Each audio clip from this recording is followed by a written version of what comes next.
Hi there, my name is Megan. My company is Megan Masterfit. You can find me at meganmasterfit.com. I have a background in competitive athletics. I was a competitive gymnast when I was a kid. Unfortunately, when I was 13, I got diagnosed with a chronic illness, and I dealt with fibromyalgia for most of my life. Thanks to Pilates and kettlebell sport and learning a lot about nutrition, I have been able to be a competitive athlete again now that I'm 28 years old. Now, you've probably been to a gym, and you've seen one of these. A little black kettlebell, right? This weighs 6 kilos, okay? If you look to the right here, we have a much larger kettlebell. This is much heavier, it weighs 12 kilos. But in traditional kettlebell sport, all of our kettlebells are the same size and shape. As I increase the weight, I don't have to change my form. I can learn my form and stay consistent with that form as I increase the weight of the kettlebell. I do wear wrist guards. Most women wear these, men generally don't, in order to help the forearms allow for the pressure of the bell resting on your arm. It does hurt a little bit, so this helps ease the pressure. I do also wear, I wear Olympic lifting shoes. These are what you'll see when you watch the Olympics and you watch those crazy people push really heavy weight over their heads. So our first exercise is the swing. And I'm just going to demonstrate with my arm, and then I'll show you with the kettlebell. We will start with the kettlebell on the ground in front. Almost think like you're hiking a football. You're going to hike the kettlebell back behind you. My arm, my elbow will make contact with my torso. Now my body is going to use momentum to essentially bring the kettlebell forward. I'm going to be patient until gravity pulls the kettlebell back to my body. When my arm hits my body, that signals my pelvis to go back. So our body is going to move with the kettlebell. And we're going to use momentum to allow the body to move. So about hip distance apart, kettlebell out in front, and we'll start with one arm. I'm going to look forward. I'm going to, again, like I said, bring the kettlebell back and bring it forward. And weight and forward. Weight and forward. So you can see that my other arm moves with momentum and my elbow hits my waist. If I want to change, I can do the other side.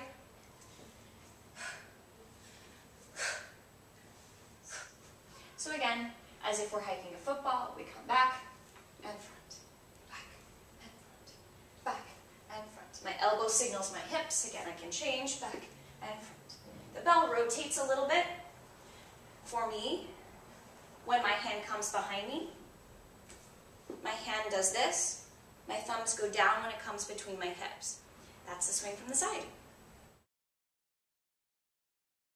So the second exercise is the clean. And what I'm going to show you first is a swing, swing clean. Here we go, demonstration. Going back behind, my hips move, and the bell comes to my shoulder. Same start. This way you'll get to see my hips a little more.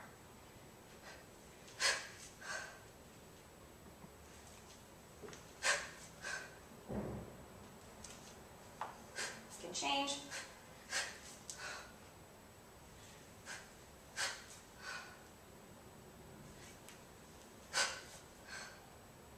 So now the jerk. So again, set up the same way, and we'll swing clean to my hip, which again, this is our rack position. This is where we can hang out for a second and hold. When someone's competing in the jerk only, they never get to bring the bell back down. So you want to be able to be comfortable in this position. So I'm going to go, jerk overhead, and again, I want to try to relax my body as best as I can, and bring back to my shoulder. So again, and you'll see my legs go through what we call an under squat, sort of a bent leg position, before I drive my heels to the floor. So we'll go.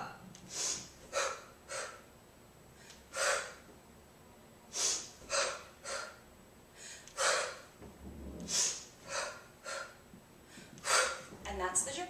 Starting the same way.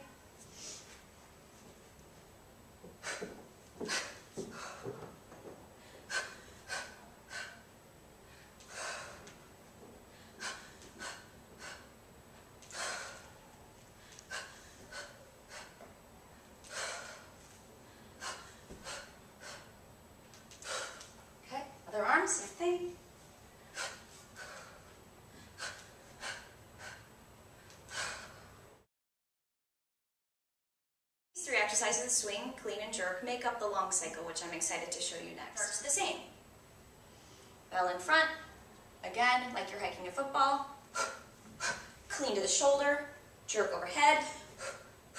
I come down, I regrip, and I do it again.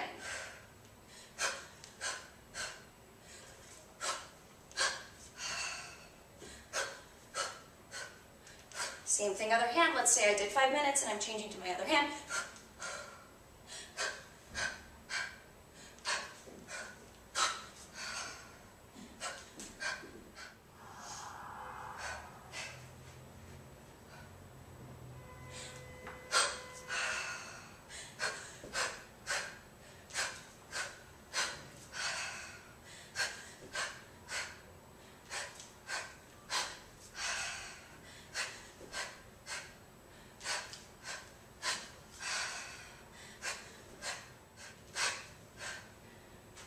That's your long cycle. We are going to teach Lindsay the swing.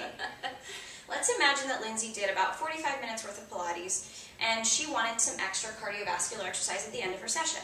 So we said, okay, great, let's take the extra maybe 5 minutes and then give her a little bit of time to stretch. So we'll do a little bit of a 5-minute swing workout, okay? First things first, we have the bell set in front of her. It could probably come a little further in front of her just because her legs are longer than mine are. And we're going to have her bend her knees, reach across, and grab in front. Good. Okay. But we're going to leave the bell on the ground. So this is perfect. This is perfect. Fired already. No. Common mistake, right? To pick it up and use our shoulder. Lindsay's using a lighter bell than I used, and so it's less necessary for Lindsay to use the momentum of the bell to move it, which is part of the challenge with kettlebell sport. When we teach you on a light bell, it's easy to just move it around, right? A heavy bell, I don't want to move it around too much extra because it's really heavy. Yeah, that makes sense. Right, so what we're going to do is we're going to start in position, left arm forward, grab onto the bell. Now you're going to swing both arms back behind you. So this arm is... Pretend you're hiking a football. Hike it behind your I don't hips. play football. There we go. And then bring it forward. Good. And back and forward. Good.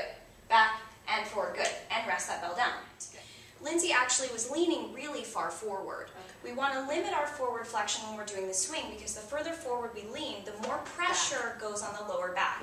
So what I'm going to teach her to do the next time she does this is from the floor, I'm going to try to get her to get the bell behind her, and then I'm going to get her to stand all the way up when the bell comes out in front of her. So that's what we're going to do this time. You can start with your left arm just to give it some variety.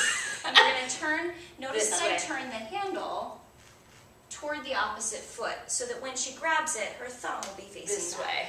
Exactly. I see. Okay. Whenever you're ready. And pull that bell behind you. Inhale, exhale, push your hips down to standing. Good. And now you're going to wait for your arm to hit your hip before your hips go back because that's the next common mistake, right? Yeah, I totally screwed that up. That's okay. Totally fine.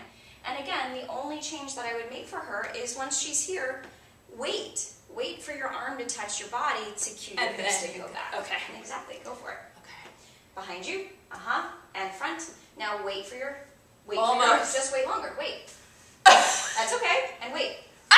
Right, and then your hips have to respond a little quicker. That was better. Wait, there we go.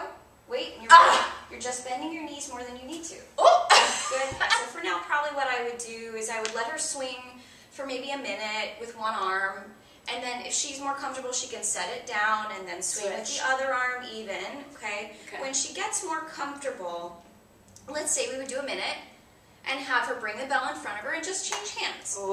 It looks scarier than it is. What's the worst that's going to happen? You're going to drop the bell, but that's why we're wearing shoes, right? Okay? Yeah. Once we got her more comfortable, it's more efficient to use the body in a balanced way. Same way, okay? The bell's going to come behind me and I'm going to change. And I'm going to change every single time. Again, that gets my whole body moving. Again, I wait for the bell to go behind me and I just slip one hand out and slip the other one in. So that's something to work up to, but again, it's fine to do one arm at a time as people get comfortable. Yeah, that's what I do. Thank you, Lindsay. Thank you.